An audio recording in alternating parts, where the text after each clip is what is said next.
In this video, we'll show you how you can download older versions of any Android app and then install them without losing your data. So to do this, first open up any web browser and then search for up to down. So this first link will appear. So this is basically a reliable, trusted source from where you can download APK files.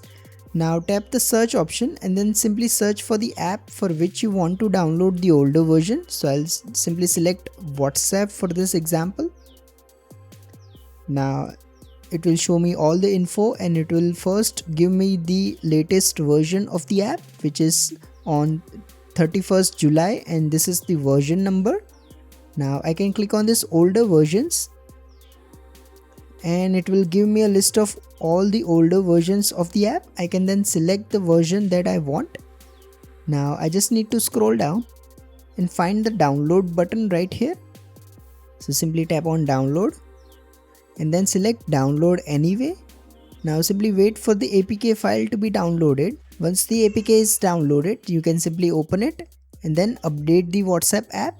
So this will basically reinstall the older version and you will be able to use it without losing any of your data. If you find this video useful, please don't forget to like and subscribe to Glitch.